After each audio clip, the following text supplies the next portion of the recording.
Apartheid. Pain, suffering, and a large amount of racism. Apartheid was the 1950s era policy that attempted to separate all people of color from the oppressing minority whites. At first, this was only some smaller events, such as not allowing people of color to be within a certain distance from white people, entering certain stores, escalating to banning biracial relationships, and eventually leading to racial violence. Researching this topic, I learned about some major atrocities committed by the minority European settlers of South Africa. This video will be focusing on some of the external forces that put an end to the policy as a result of the overwhelming amount of damage it caused over the years.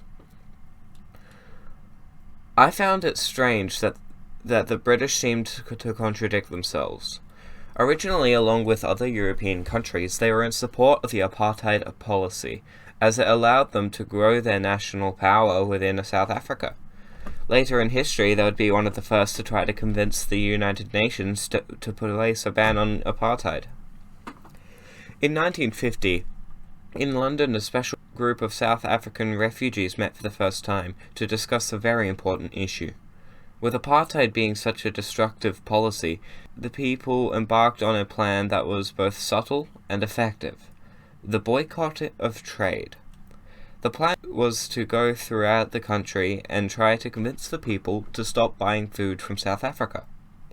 The campaign used phrases such as, "We are not asking you, the British people, for anything special. We are just asking you to withdraw your support from apartheid by not buying South African goods."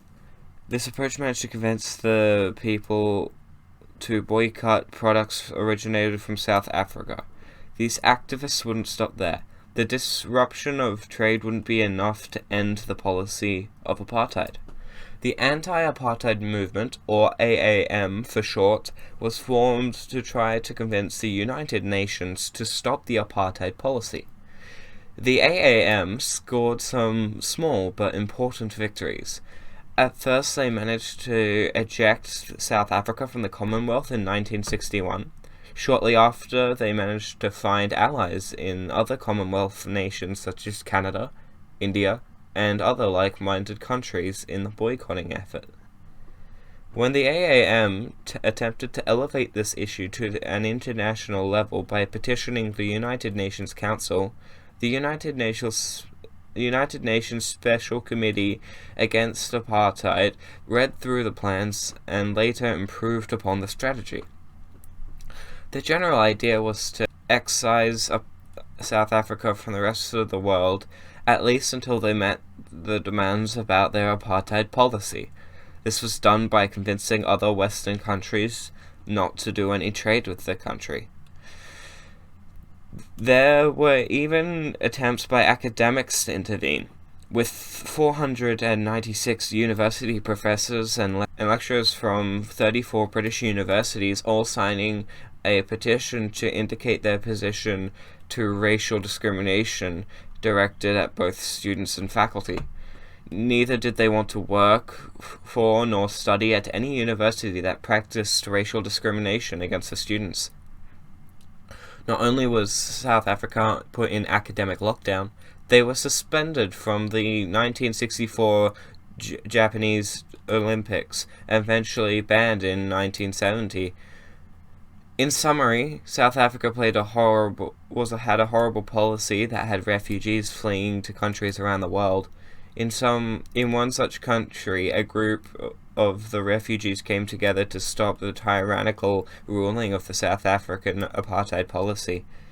The group convinced the British populace to stop buying South African goods until the horrible apartheid policy was demolished.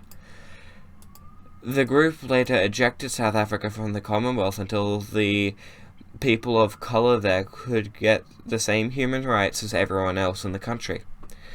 Later, with support from the United Nations, they convinced some major trade countries in the Western world to stop trading with South Africa. Even people from certain universities in England were having their own personal protests with the signing of a declaration to not do anything to to assist South Africa until they stopped being as racist as they were. Even the Olympic organisers, who, with some minor convincing, suspended and later banned South Africa from the worldwide event until they demolished their policy. To make it even shorter again, South Africa had a history of being racist and stopping people from having human rights. To counteract this, the people of the world decided to put a stop to this after about 11 years. Please like and follow, and subscribe.